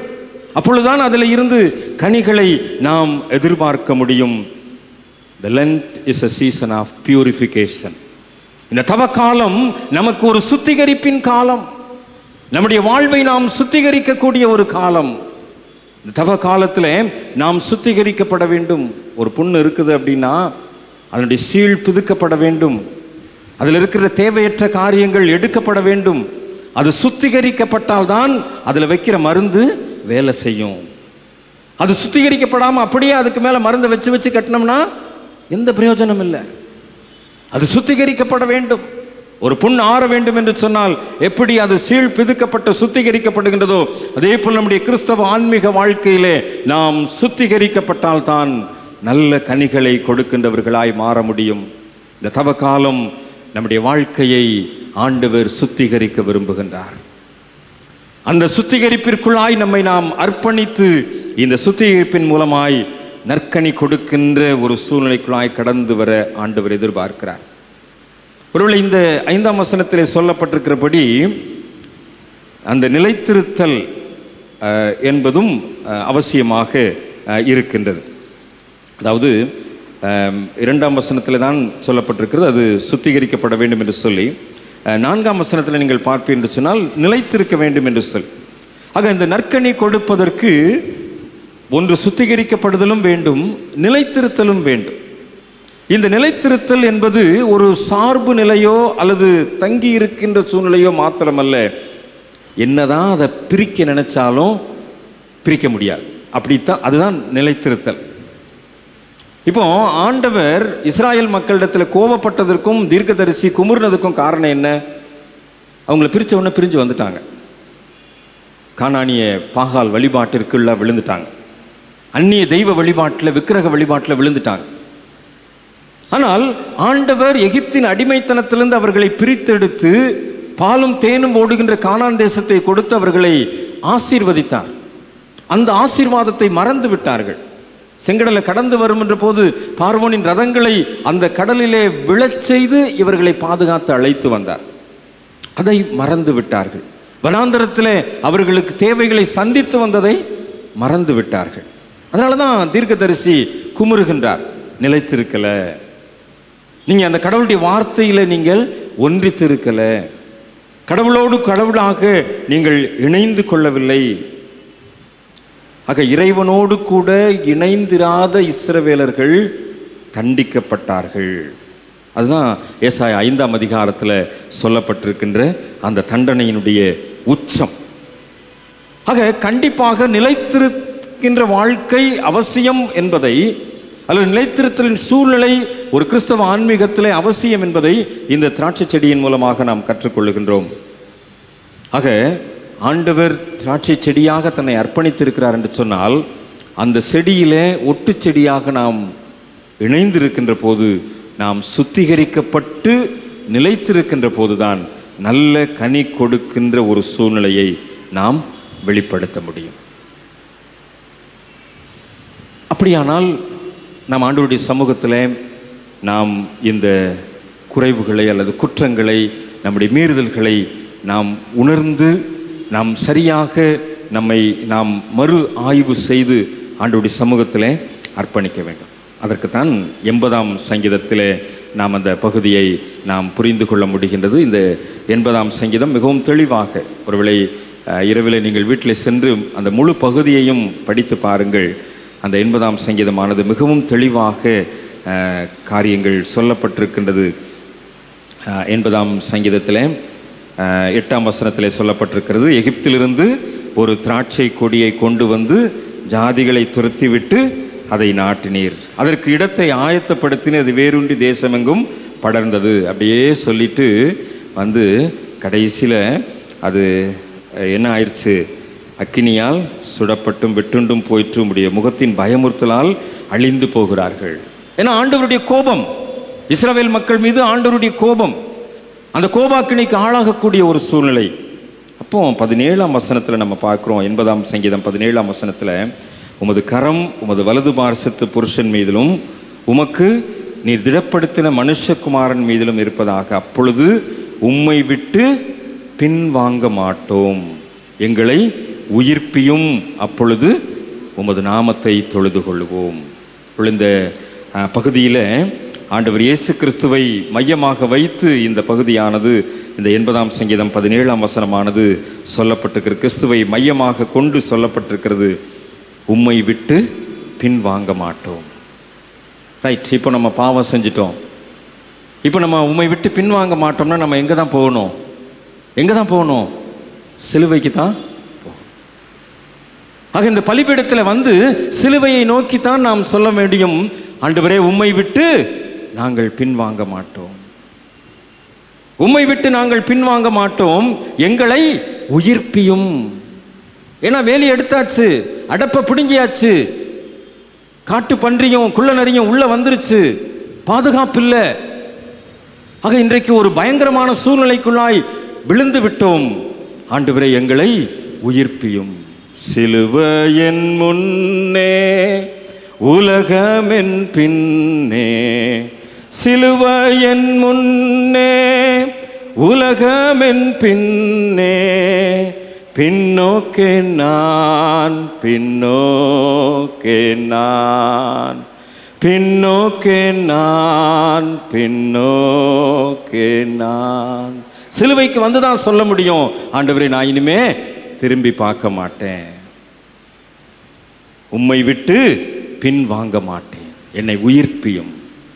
இந்த பலிபீடத்தில் வந்து முழங்கால் படியிடுகின்ற போதுதான், இந்த சரீரத்தையும் இரத்தத்தையும் பெற்றுக்கொள்ளுகின்ற போதுதான் நம்ம சொல்ல முடியும், ஆண்டவரே என்னை உயிர்ப்பியும். ஏனென்றால் இந்த நற்கருணையின் மூலமாய் நம்மை சந்திக்கின்ற ஆண்டவர், நம்மை உயிர்ப்பிக்கின்ற ஆண்டவர், நமக்கு மறுவாழ்வு தருகின்ற ஆண்டவர். எப்பொழுதெல்லாம் நாம் ஆண்டவருடைய சமூகத்தில் வந்து ஆண்டவரே உம்மை விட்டு பின்வாங்க மாட்டோம் என்று சொல்லி முழங்கால் படியிடுகின்றோமோ, அப்பொழுதெல்லாம் நம்மை அரவணைத்து ஏற்றுக்கொள்ளுகின்ற ஆண்டவர். நம்முடைய பாவங்கள் இரத்தாம்பர சிவப்பாயிருந்தாலும் பஞ்சை போல வெண்மையாக்குகின்ற ஆண்டவர். இரு கரம் நீட்டி வா பாவி வளைத்து நில்லாதே வா என்று சொல்லி நம்மை அழைத்து அன்போடு கூட ஏற்றுக்கொள்ளுகின்ற ஆண்டவர். அதனாலதான் அந்த பாவ மன்னிப்பு பெறுவதற்கு முன்பதாக திருவிருந்தில் அந்த வார்த்தை சொல்லப்படுகிறது. மத்தேயு 11:28. அதுதான் அன்னைக்கு, அது மட்டும்தான் இன்னைக்கு வாசித்தேன். வருத்தப்பட்டு பாரம் சுமக்கிறவர்களே எல்லாரும் என்னிடத்தில் வாருங்கள், நான் உங்களுக்கு இளைப்பாறுதல். உலகத்தை விட்டு என்னிடத்தில் வருகின்ற போது அந்த உண்மையான இளைப்பாறுதல் கிடைக்கும்.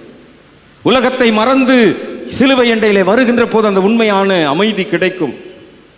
அந்த பாவ மன்னிப்பை பெறுவதற்கு முன்பதாக திருவிருந்து ஆராதனையிலே சொல்லப்படுகின்ற மத்தேயு 11:28 இன்றைக்கும் நம்மை இரு கரம் நீட்டி அழைக்கின்ற வார்த்தை, உம்மை விட்டு பின்வாங்க மாட்டோம், எங்களை உயிர்ப்பியும். இந்த தவ காலத்தில், இந்த ஆண்டவருடைய சமூகத்தில் நம்மை மறு அர்ப்பணம் செய்கின்ற காலத்தில், ஆண்டவருடைய சமூகத்தில் நாம் கேட்க வேண்டிய ஒரே ஒரு கேள்வி, ஆண்டவரே உம்மை விட்டு பின்வாங்க மாட்டேன், என்னை உயிர்ப்பியும் ஆண்டவரே, என்னை உயிர்ப்பியும் ஆண்டவரே. மிகவும் அழகாக இந்த சங்கீதமானது ஆசாபின் சங்கீதம். இந்த சங்கீதத்தை தயவு செய்து இன்னைக்கு ராத்திரி படுக்கிறதுக்கு முன்னாடி வாசித்து பாருங்க. இந்த ஆசாபின் சங்கீதம் ஒரு புலம்பலின் சங்கீதமாகத்தான் வெளிப்படுத்தப்பட்டிருக்கிறது. ஒரு புலம்பலின் பாடல். புலம்புறான், இந்த திராட்சை செடி எப்படியெல்லாம் வந்து நின்றுச்சு, இன்னைக்கு எப்படி ஆயிடுச்சுன்னு சொல்லி ஒரு புலம்பல். அந்த புலம்பலின் கடைசி வார்த்தைகள் தான், ஆண்டவரே என்னை உயிர்ப்பியும், இனிமே நான் உம்மை விட்டு பின்வாங்க மாட்டேன் என்று சொல்லி அந்த புலம்பல்ல ஆண்டவருடைய சமூகத்தில். ஆக இந்த உலகம் என்கின்ற அந்த கசப்பான சூழ்நிலையிலிருந்து வெட்டி எடுக்கப்பட்டு சுத்திகரிக்கப்பட்டு ஆண்டவர் நிலைத்திருக்க வேண்டும் என்று சொல்லி நாம் வந்து நிற்கின்ற இந்த பலிபீடம், வந்து நிற்கின்ற இந்த சிலுவையின் நிழல் நமக்கு புது வாழ்வை தருகின்றது என்பதை இந்த திராட்சை செடி நமக்கு கற்றுக் கொடுக்கின்றது. ஏனென்றால் இந்த இடத்திலே பிரதிஷ்டை செய்யப்படுகின்ற இயேசுவின் ரத்தம், அதனுடைய மூலக்கூறு என்னதான்? திராட்சை ரசம்தான். இயேசுவின் ரத்தமாக மாறுகின்ற அந்த பொருள் என்னதான்? திராட்சை ரசம்தான். இந்த திராட்சை ரசத்தில் பல்வேறு விதமான முக்கியமான ஆன்மீக அர்த்தங்கள் இதற்குள்ளே உண்டு. கத்தோலிக்க திருச்சபை மரபிலே இன்னும் ஆழமான ஆன்மீக நிலைப்பாட்டை இதில் இந்த திராட்சை பிழிவிலே சொல்லுவார்கள். இந்த இயேசுவின் ரத்தம், இயேசுவினுடைய இரவு விருந்திலே ஆண்டவர் அந்த மேலறையிலே அதைத்தான் சொல்லுகிறார், உங்களுக்காக சிந்தப்பட்ட ரத்தம். ஆக அந்த இயேசு கிறிஸ்துவின் ரத்தம். ஆனால் இங்கே வைக்கப்படுவது என்னதுதான்? இப்போ அங்கே மேலே இருக்கிறது என்னதுதான்? திராட்சை ரசம்தான். இது இந்த டிரான்ஸ்சப்ஸ்டான்சியேஷன் மூலமாக, அதாவது இந்த உருமாற்றத்தின் மூலமாக இயேசுவின் இரத்தமாக நம்மிடத்திலே வருது. அந்த பலிபீடத்திலே அது இப்பொழுது திராட்சை பிழிவுதான். ஆனால் ஆசாரியன் அதை பிரதிஷ்டை செய்கின்ற போது, திருமக்களிடத்தில் வந்து சேருகின்ற போது அது என்னவாக வருகின்றது? இயேசுவின் இரத்தமாய் வருகின்றது. 1215 ஆண்டிலே நடந்த 4th லண்டன் கவுன்சிலில் தான் இந்த கிரேப் ஒயின், இந்த திராட்சை ரசத்தை தான் இந்த பயன்பாட்டிற்காக பயன்படுத்தப்பட வேண்டும் என்று சொல்லி வரையறுக்கப்பட்டது 1215. ஏன் இந்த திராட்சை பிழிவை இந்த இயேசுவின் ரத்தத்திற்கு ஒப்பிடு? நிறைய ஜூஸ் இருக்கு இல்லையா, ஆரஞ்சு ஜூஸ் இருக்குது, ஆப்பிள் ஜூஸ் இருக்குது, அதெல்லாம் விட்டுட்டு ஏன் இந்த கிரேப் ஜூஸ்க்கு அல்லது இந்த ஒயினுக்கு வந்தாங்கன்னா, மெனி கிரேப்ஸ் ஒன் ஒயின், அதான் அதோட பேசிக் கான்செப்ட். பலரின் ஒருமைப்பாடு ஒரே இரத்தத்தின் மூலமாய். பல பழங்கள், நான் முதலே சொன்னேன், ஒரு கிளையில் 1000 குலை, ஒரு குலையில் 1000 பழங்கள். ஆக அதுதான் அந்த திராட்சை ஆலையில் பிழியப்படுகின்றது. வெளியே வருகின்ற போது ஒரே பிழிவாக வெளியே வருகின்றது. ஆகவே தான் இந்த திராட்சை பிழிவை, இந்த திராட்சை ரசத்தை இயேசு கிறிஸ்துவின் ரத்தத்திற்கு ஒப்பிட்டு அது பயன்படுத்தப்பட வேண்டும் என்று சொல்லி ஆதி திருச்சபையிலே தீர்மானிக்கப்பட்டது. இது இயேசுவின் இரத்தமாய் அந்த உருமாற்றத்திலே வெளிப்படுகின்ற போது, நாம் அதை பெற்றுக்கொள்ளுகின்ற போது அது திராட்சை ரசம் அல்ல, இயேசுவின் இரத்தம். யோவான் 2ஆம் அதிகாரத்தில் நமக்கு நன்கு தெரியும், இயேசு செய்த முதலாவது அற்புதம் கானா ஊரிலே தண்ணீரை திராட்சை ரசமாக மாற்றினார். அதில் சில வேதியியல் மாற்றங்களை நாம் யோசித்து பார்க்கின்ற போது, அதாவது ஒரு திராட்சை ரசம் உருவாகணும் அப்படின்னா வெறும் திராட்சை பிழிவு மாத்திரமல்ல, அதில் ஆல்கஹால் அல்லது சர்க்கரை, அதில் சில வேதி சேர்மங்கள் எல்லாம் சேர்க்கப்பட்டு அது குறிப்பிட்ட காலம் அந்த நொதித்தல் வினையிலே அது வைக்கப்பட்டு அதற்கு பிற்பாடு அது திராட்சை ரசமாக வருகின்றது. ஆனால் இயேசு செய்த அற்புதத்திலே இந்த வேதி மாற்றங்கள் எல்லாம் ஒரு நொடி பொழுதிலே நடக்கின்றது. சாதாரணமான தண்ணீர், அதிலே அணு சீரமைப்புகள், அது புதிய மூலக்கூறுகள் எல்லாம் ஒரு நொடி பொழுதிலே உருவாகின்றது. அதுதான் ஆண்டவருடைய ஆற்றலான ஒரு காரியம். ஆகவே இந்த யோவான் 2ஆம் அதிகாரமும் இந்த 1215 நடைபெற்ற அந்த கவுன்சிலில் மிக முக்கியமான ஒரு விஷயம், அதாவது நடக்க முடியாதது அல்லது நடக்கக்கூடாதது என்பதுதான் இயேசுவின் முதலாம் அற்பத்திலே நடந்த ஒரு விஷயம். திட நிலைமை திரவ நிலைமையாக மாறலாம், திரவ நிலைமை ஆவி நிலைமையாக மாறலாம். ஆனால் ஒரு திரவ நிலைமை இன்னொரு திரவ நிலைமையாக மாறினது இயேசுவின் அற்புதத்தில். தண்ணீர் என்கின்ற திரவ நிலைமை திராட்சை ரசம் என்கின்ற இன்னொரு திரவ நிலைமைக்கு மாறினது இயேசுவின் முதலாம் அற்புதத்தில். ஆக இயற்கையின் விதிகளை மீறி, அறிவியல் பங்களிப்புகளை எல்லாம் தாண்டி ஒரு இறையியல் பார்வையிலே இயேசுவினுடைய இரத்தம் இந்த திராட்சை பிழிவின் மூலமாக இன்றைக்கும் இறை மக்களை சந்தித்து கொண்டிருக்கிறது என்பதுதான் இந்த திராட்சை செடியிலே நாம் கற்றுக்கொள்ளுகின்ற உண்மை. ஒருவேளை இது மெசியாவினுடைய காலத்தின் அடையாளமாகவும் இது கருதப்படுகின்றது என்பது நமக்கு சொல்லப்படுகின்ற ஒரு விஷயம். 1 கொரிந்தியர் 10ஆம் அதிகாரம் 16ஆம் வசனத்திலையும் 1 கொரிந்தியர் 11ஆம் அதிகாரம் 25, 26 வசனங்களையும் பவுல் அப்போஸ்தலன் திருச்சபைக்கு சொல்லுகின்ற போது சொல்றார், அவருடைய மரணத்தின் நினைவு கூறுதலாக இந்த இயேசுவினுடைய இரத்தம் புது உடன்படிக்கையின் இரத்தமாக இன்றைக்கு நம்மை சந்திக்கின்றது. முதல் உடன்படிக்கை எங்க வந்துச்சுங்க? திராட்சை செடியின் தந்தையாகிய நோவாவின் மூலமாக வானவிலே செய்யப்பட்ட உடன்படிக்கை. இன்றைக்கு திராட்சை பிழிவின் மூலமாக புது உடன்படிக்கையின் இரத்தமாய் இயேசு நம் ஒவ்வொருவரையும் சந்தித்து கொண்டிருக்கின்றார்.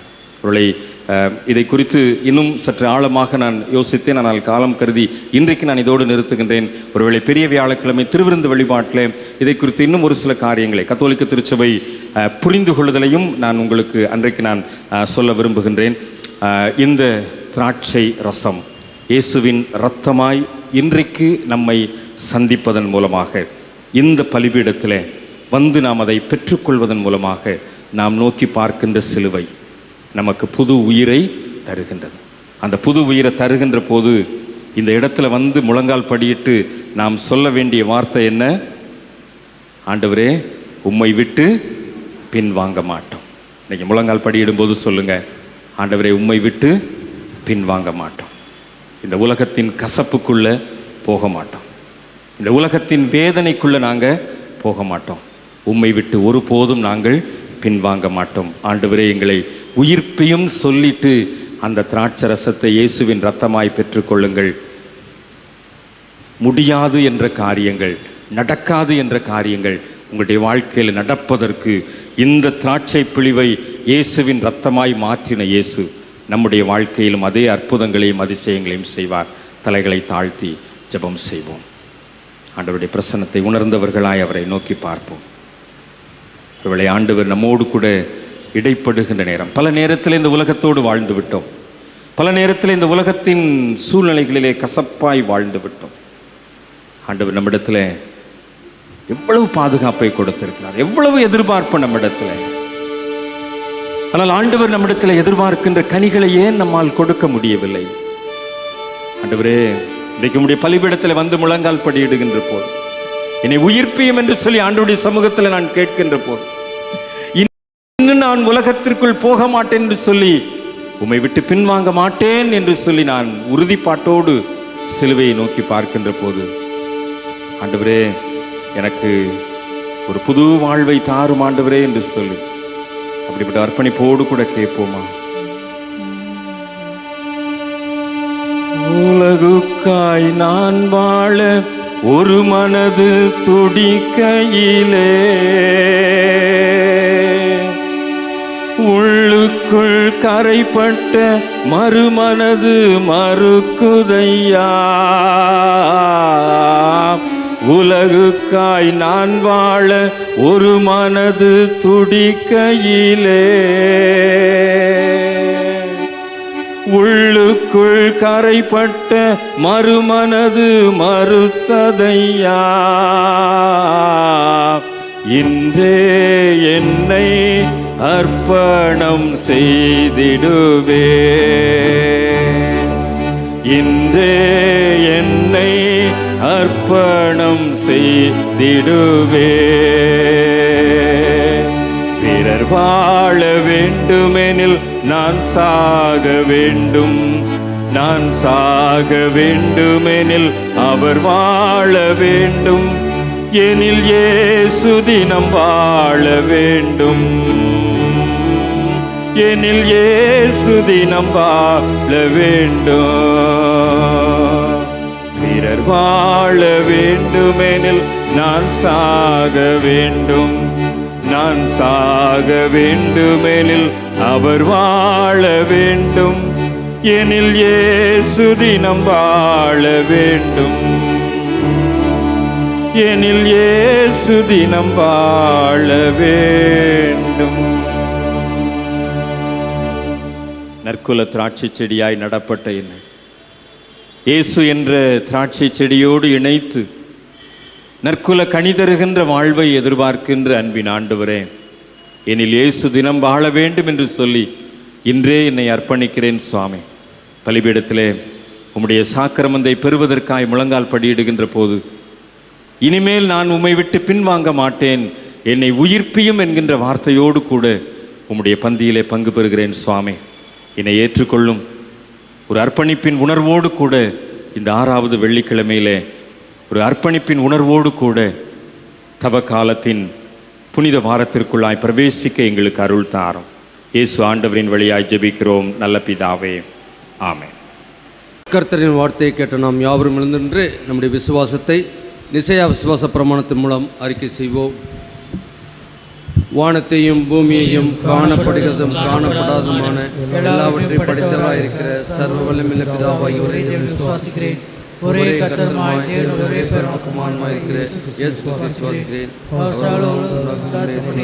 ஜெனிக்கப்பட்டவர், தெய்வத்தில் தெய்வமானவர், ஜோதியில் ஜோதியானவர், மேதேவனில் மேதேவனானவர், உண்டாக்கப்பட்ட ஜெனிக்கப்பட்டவர், பிதாவுடைய ஒரே தன்மையுடையவர், சகலத்தையும் உண்டாக்கினவர், நமக்காகவும் நமக்கு ரட்சிப்புண்டாகவும் பரமண்டலத்தில் இறங்கி பரிசுத்த ஆவியானவராலே கன்னிமரியாதையானார். நமக்காக பிரார்த்தனை காலத்தில் சிலுவையில் அறையுண்டு பாடுபட்டு அடக்கப்பட்டார். வேத வாக்கின்படி 3ஆம் நாள் உயிர்த்தெழுந்தார். பரமண்டலத்தில் ஏறி பிதாவோடு வாசமிருக்கிறார். உயிரோடு மரித்தோரின் நியாயத்திற்கு மகிமையோடு திரும்ப வருவார்.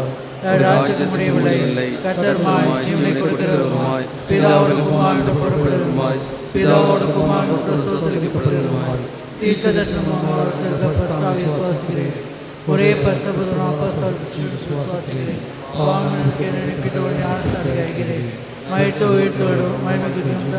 காத்திருக்கிறேன். ஆமென். சபையார் தயவு செய்து அமருங்கள். ஒரு சில அறிவிப்புகளை நினைவுபடுத்த விரும்புகிறேன். நம்முடைய தவக்கால ஆராதனை ஒழுங்குகள் அடங்கிய அச்சிடப்பட்ட பிரதியிலே இன்று நாளை மறுநாள் ஆகிய 3 நாட்களும் அருட்பணி முனைவர் ஞானவரம் ஐயா அவர்கள் வருவதாக நாம் அதில் குறிப்பிட்டிருந்தோம். தவிர்க்க முடியாத காரணத்தினால் அவர்கள் இந்த நாட்களில் நம்மோடு கூட பங்கு பெற இயலவில்லை.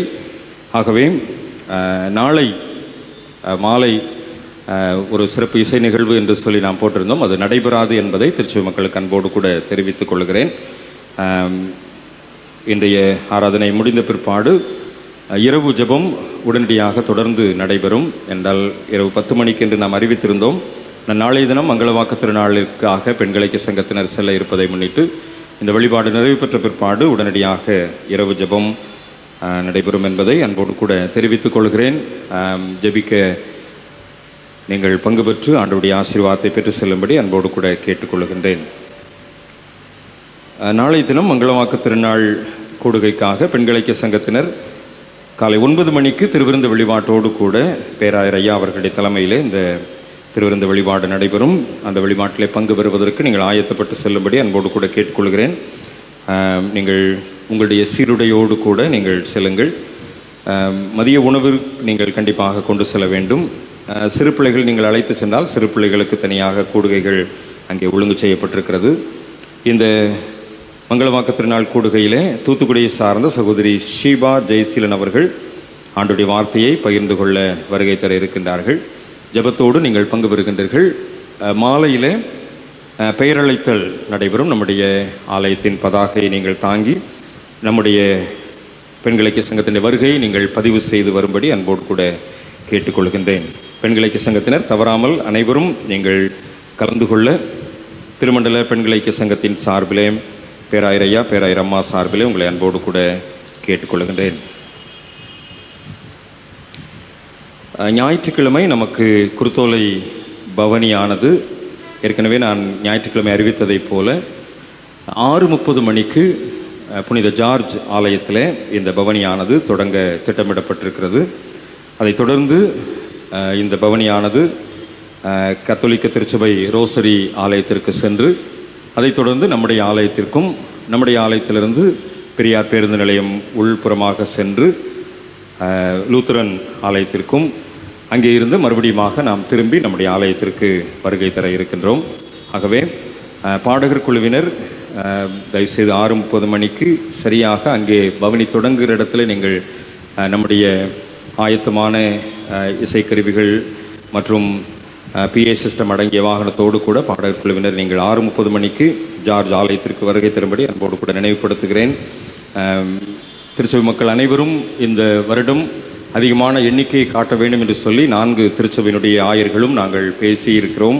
ஆகவே அனைத்து திருச்சபை மக்களும் இதில் பங்கு பெறுவதற்கு நீங்கள் ஆயத்தப்படுங்கள். காலை நேரத்தில் நீங்கள் விரைவாக கிளம்பி வந்து இந்த பவனியிலே பங்கு பெற்று தொடர்ந்து நடைபெறுகின்ற ஞாயிற்றுக்கிழமை வழிபாட்டிலும் பங்கு பெற்று ஆண்டவருடைய ஆசீர்வாதத்தை பெற்றுச் செல்ல உங்களை அன்போடு கூட கேட்டுக்கொள்கின்றேன்.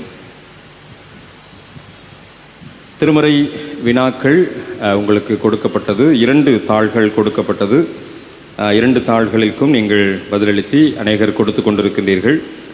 29ஆம் தேதி ஞாயிற்றுக்கிழமை கடைசி நாள். ஆகவே அதற்குள்ளதாக நீங்கள் கொடுத்து நீங்கள் உங்களுடைய பதில்களை கொடுத்து விடும்படி அன்போடு கூட கேட்டுக்கொள்கிறேன். மறுபடியும் நினைவுபடுத்துகிறேன், சந்தா அட்டை போடுகின்ற பெட்டியிலே நீங்கள் போட்டு விடாதீர்கள். அதிலே போட்டுவிட்டால் எங்களுடைய கணக்கில் அது வரவு வைக்கப்படாது. என்னிடத்திலோ அல்லது இணை ஆயரிடத்திலோ மாத்திரம் நீங்கள் நேரடியாக கொடுக்க உங்களை அன்போடு கூட கேட்டுக்கொள்கின்றேன். ஞாயிற்றுக்கிழமை கடைசி நாள். இன்றைக்கு வரைக்கும் 6 தாவரங்களை குறித்து நாம் தியானித்திருக்கின்றோம். இந்த 6 தாவரங்களை குறித்து உங்களுடைய நீங்கள் உள்வாங்கியதை ஒரு பக்க அளவிலே நீங்கள் எழுதி கொடுக்க அன்போடு கூட கேட்டுக்கொண்டேன். அநேகர் ஒவ்வொரு தாவரத்துக்கும் ஒவ்வொரு பக்கம் எழுதினதாக கேள்விப்பட்டேன். ஒருவேளை உங்களுடைய கருத்துக்களை நான் புரிந்து கொள்ள விரும்புகின்றேன். ஆகவே நான் இந்த ஒவ்வொரு தாவரத்தை குறித்தும் பல இடங்களிலே பல பரிமாணங்களிலே இதற்குரிய தொகுப்புகளை சேகரித்து உங்களிடத்தில் வழங்கி இருக்கிறேன். ஆகவே உங்களுடைய கருத்துக்களையும் நான் சேகரிக்க விரும்புகின்றேன். நீங்கள் புரிந்து கொண்டதை ஒரு பக்க அளவிலே எழுதி கொடுங்கள். ஒருவேளை ஒரு பக்கம் பத்தலைன்னா 1.5 பக்கம் எழுதுங்க, ரொம்ப எழுதாதீங்க. அதை கொடுப்பதற்கு கடைசி நாள் பெரிய வியாழக்கிழமை. சரியா? என்னால் இன்றைக்கும் உள்ளதை வியாழக்கிழமை வரைக்கும் நீங்கள் எழுதலாம். பெரிய வியாழக்கிழமை, பெரிய வெள்ளிக்கிழமை என்கிட்ட கொடுக்காதீங்க, அன்றைக்கி துக்கமாக இருப்போம், அன்றைக்கி கொடுக்காதீங்க. பெரிய வியாழக்கிழமை மாலை ஆராதனையோடு கூட அது வாங்கப்பட மாட்டாது. சரியா? அதனாலே அதிலே சிறந்த உங்களுடைய கருத்துக்களுக்கு சிறப்பான பரிசு வழங்கப்படும். திருமறை வினாக்களுக்கு தனியாக பரிசு உண்டு. இந்த தாவரங்களை குறித்து நீங்கள் புரிந்து கொண்டதை பிரதிபலிப்பதிலே சிறந்த கட்டுரைகளுக்கு பரிசு உண்டு. ஆகவே பரிசுக்காக அல்ல, நீங்கள் புரிந்து கொண்டதை வெளிப்படுத்துங்கள். ஏன்னா இந்த 6 வாரமும் என்னுடைய உழைப்பு. ஒருவேளை இந்த வெள்ளிக்கிழமையில் பார்த்திங்கன்னா முழு நேரமும் நான் இதை குறித்ததான ஆய்வில் அமர்ந்து அதை தொகுக்க வேண்டிய சூழ்நிலை உண்டு. ஒவ்வொரு வெள்ளிக்கிழமையும் நான் முழு நாளும் அதற்காக நான் பயன்படுத்தி தான் உங்களிடத்தில் வந்து அதை நான் பதிவு செய்கின்றேன். ஆக இதை நீங்கள் புரிந்து கொண்டதை நீங்கள் வெளிப்படுத்துகின்ற போது நிச்சயமாக அது எதிர்காலத்திற்கு பிரயோஜனமாக இருக்கும் என்று சொல்லி நான் நம்புகின்றேன். நீங்கள் அதில் உங்களுடைய கருத்துக்களை பதிவிடுங்கள். வியாழக்கிழமை, பெரிய வியாழக்கிழமை திருவிருந்து வழிபாட்டுக்கு வரும்போது நீங்கள் அதை கொடுங்கள். அது கடைசி நாளாக வைத்துக் கொள்ளுங்கள். ஏற்கனவே திருமணத்தின் மனிதவள மேம்பாட்டுத்துறையின் சார்பில் +2 தேர்வு சந்திப்பவர்களுக்கு ஒரு எதிர்காலத்தை குறித்ததான ஒரு கூடுகை நடத்த திருமண்டலம் திட்டமிட்டிருக்கின்றது. என்னிடத்தில் ஒரு சிலர் தான் பெயர்களை பதிவு செஞ்சுக்கிங்க. அதனால் +2 தேர்வு எல்லாம் முடித்தவங்க பெற்றோர் இருந்தீங்கன்னா ஒருவேளை உங்களுடைய பிள்ளைகளுடைய பெயர்களை தயவுசெய்து என்னிடத்தில் நீங்கள் பதிவிடுங்கள். என்றால் திருமண்டல மனிதவள மேம்பாட்டுத்துறைக்கு கொடுத்து அவர்கள் மூலமாக உங்களுக்கு அறிவிப்பு கொடுக்கப்பட்டு அந்த கூடுகையிலே நம்முடைய பிள்ளைகளும் பங்கு பெறுவதற்கு நீங்கள் வாய்ப்பு ஏற்படுத்துங்கள். இது திருமண்டலத்திலிருந்து ஒழுங்கு செய்யப்படுகின்ற காரியம். அதே போல் நம்முடைய ஆலயத்தின் ஆண்களிக்க சங்கத்தின் மூலமாக ஏப்ரல் 12ஆம் தேதி ஒரு கூடுகை நாம் நடத்துவதற்கு ஒழுங்கு செய்திருக்கிறோம். அதற்குரிய முயற்சிகளையும் மேற்கொண்டிருக்கிறோம். நாம் முதல்வன் திட்டத்தில் பணியாற்றுகின்ற அருமையான சீனியர் ரிசோர்ஸ் பர்சன்ஸ் நம்மிடத்தில் வருகை தந்து அந்த காரியத்தை நமக்கு நடத்த இருக்கிறார்கள். அதிலே ஒருவேளை நம்முடைய ஆலயத்தின் பிள்ளைகள், வெளி ஆலயத்தின் பிள்ளைகளையும் நாம் சேர்க்க இருக்கின்றோம். அதிலே 10th ஸ்டாண்டர்ட் முடித்த பிள்ளைங்களும் நீங்கள் பங்கு பெறலாம். 12th ஸ்டாண்டர்ட் முடித்த பிள்ளைங்களும் பங்கு என்று. 12th ஸ்டாண்டர்ட் முடித்த பிள்ளைங்களும் பங்கு பெறலாம். காலேஜ் முடித்து ஒருவேளை நீங்கள் வேலை வாய்ப்பிற்காக காத்திருக்கவர்களும் பங்கு பெறலாம். 12th ஸ்டாண்டர்ட் முடித்த பிள்ளைங்களும் பங்கு பெறலாம். 12th ஸ்டாண்டர்ட் முடித்த பிள்ளைங்களும் பங்கு பெறலாம். காலேஜ் முடித்து ஒருவேளை நீங்கள் வேலை வாய்ப்பிற்காக காத்திருக்கவர்களும் பங்கு பெறலாம். அது நம்முடைய ஆலயத்தின் ஆண்கள் ஐக்கிய சங்கத்தின் மூலமாக திட்டமிடப்பட்ட ஒரு காரியம். இந்த மனிதவள மேம்பாட்டுத்துறையின் மூலமாக +2 பிள்ளைங்கள் மாத்திரம் உங்களுடைய பெயர்களை நீங்கள் பதிவு செய்ய அன்போடு கூட கேட்டுக்கொள்கின்றேன். நம்மையும் நம்முடைய காணிக்கைகளையும் ஆண்டவரிடத்தில் அர்ப்பணிக்கும் வண்ணமாக நாம் அனைவரும் எழுந்து நின்று கீர்த்தனைகளிலே 61வது கீர்த்தனை, எருசலேமே எருசலேமே என்று தொடங்கும் கீர்த்தனை எழுந்து நின்று பாடுவோம். நம்முடைய காணிக்கைகளை ஆண்டவரிடத்தில் அர்ப்பணிப்போம்.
ஜெபம் செய்வோம். பரிசுத்த பிதாவே, புது கிருபாசனத்தில் பிரவேசிப்பதற்கு புதிதும் ஜீவனமான மார்க்கத்தை முத அருமையான குமாரன் இரத்தத்தினாலே எங்களுக்கு உண்டு பண்ணினீரே. நாங்கள் அபாத்திரராயினும் அவர் மூலமாய் உம்மண்டை வருகிறோம். எங்களையும் எங்கள் அர்ப்பணிப்புகளையும் உம்முடைய நாம மகிமைக்காக அங்கீகரித்து உபயோகிக்கும்படியாக தாழ்மையோடு வேண்டிக் கொள்கிறோம். வானத்திலும் பூமியிலும் உள்ளவைகளெல்லாம் உம்முடையவைகள். உமது கருத்தில் வாங்கி உமக்கு கொடுக்கிறோம்.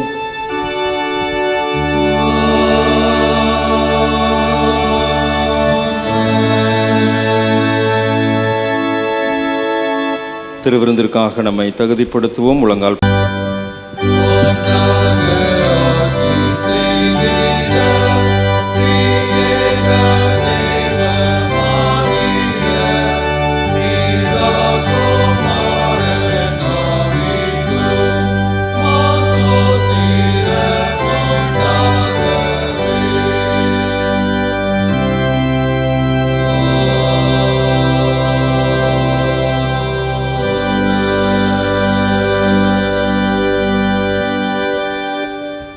கிறிஸ்துவின் சரீர இரத்தமாகிய சாக்கிரமந்தை விசுவாசத்தினாலே பெற்றுக்கொண்டவர்களாகிய நாம் பின்வன்றும் மன்றாட்டை நாம் யாவரும் சேர்ந்து ஏறெடுப்போம்.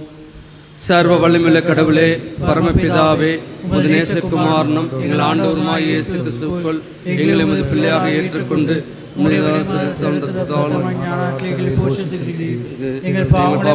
நித்திய ஜீவன் எங்களுக்கு வாக்கு பண்ணியிருக்கிறீர். அளவிடப்படாத நன்மைக்காக ஸ்தோத்திரிக்கிறோம். சரீரம் ஆத்மாவை எங்களை பரிசும் ஜீவனுள்ள பலியாகவும் ஒப்புக் கொடுக்கிறோம். இதுவே நாங்கள் செய்யத்தக்க ஆத்மீக ஆராதனை. நாங்கள் இந்த பிரபஞ்சத்துக்கு ஒத்த வேஷம் தெரியாமல் தேவனுடைய நன்மையும் பரிபூர்ணமான சித்தம் என்பது தெரியத்தக்கதாக எங்கள் மனம் புதிதாக மறுரூபம் எங்களுக்கு அருள் புரியும். கடைசி நாங்கள் பரிசுத்தவான்கள் அனைவரோடும் இந்த நித்திய ராஜ்யத்தின் ஆனந்தத்தை அடையத்தக்கதாக இவ்வுலகத்திலே முக்கிய பிடித்து நடக்க எங்களுக்கு கிருபை செய்யும். உம்மோடும் பரிசுத்த ஆவியோடும் ஒரே கடவுளாய் சதா காலமும் ஜீவித்த அரசாளுகிற எங்கள் ஆண்டவர் இயேசு கிறிஸ்துவுமாய் வேண்டிக் கொள்கிறோம். ஆமென். எங்கள் தேவனுக்கு துதியும் மகிமையும் ஞானமும் ஸ்தோத்திரமும் கனமும் பலமும் சதா காலங்களும் உண்டாவதாக. ஆமென். எல்லா புத்திக்கும் மேலான தேவ சமாதானம் உங்களோட இருந்து எங்கள் தேவனையும் அவருடைய குமாரனாகிய நம்முடைய ஆண்டவர் இயேசு கிறிஸ்துவை பெற்ற அன்பை நிலைத்திருக்கும்படி உங்கள் இருதயத்தையும் சிந்தையும் காக்க கடவது பிதா, குமாரன், பரிசுத்த ஆவியுமாக திரியேக கடவுளுடைய ஆசீர்வாதம் எப்பொழுதும் உங்களோட நின்றைக்கும் உங்களில் நிலைத்திருக்க கடவது.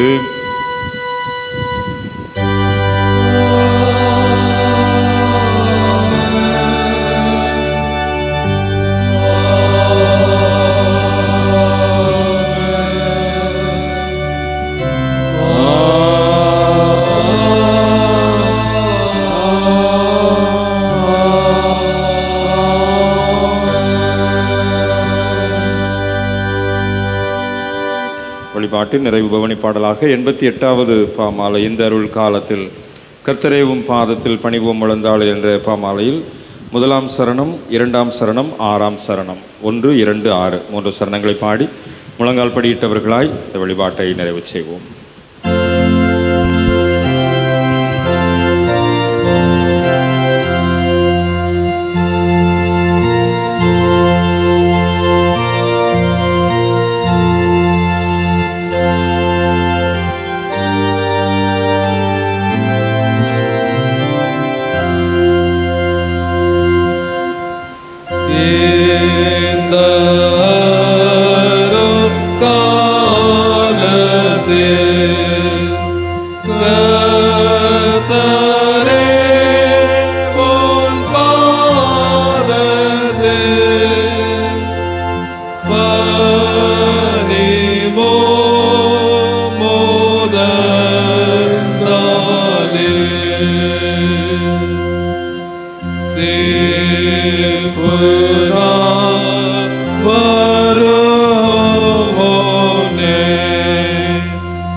என்னில் நிலைத்திருங்கள், நானும் உங்களில் நிலைத்திருப்பேன் என்று சொல்லி, நானே மெய்யான திராட்சை செடி என்று சொல்லி சிலுவையிலே உம்முடைய இரத்தத்தின் மூலமாக எங்களை மீட்டு கொண்ட அன்பின் ஆண்டவரே, உம்முடைய அன்பின் அருட்கரங்களினாலே பாதுகாக்கப்பட்ட திருச்சபையாய் இன்றைக்கும் இந்த உலகத்திற்குள்ளாய் புறப்பட்டு செல்கிறோம். எங்களோடு கூட வாரும், எங்களை வழிநடத்தும். நாங்கள் தியானித்த தியானம் எங்களை தொடர்ந்து சுத்திகரிப்பின் வாழ்வுக்குள்ளாய், மனம் திரும்புதலின் வாழ்வுக்குள்ளாய், அர்ப்பணிப்பின் வாழ்வுக்குள்ளாய் வழி நடத்தட்டும். திராட்சை செடியான இயேசு கிறிஸ்துவின் மூலம் செபிக்கிறோம் நல்ல பிதாவே, ஆமென். என் ஆத்துமாவே கர்த்தரை ஸ்தோத்திரி, என் முழு உள்ளமேடு பரிசுநாமத்தை ஸ்தோத்திரி. என் ஆத்துமாவே கர்த்தரை ஸ்தோத்திரி, அவர் செய்த சகல உபகாரங்களையும் மறவாதே. ஆமென். கர்த்தர் உங்களோடு இருப்பாராக.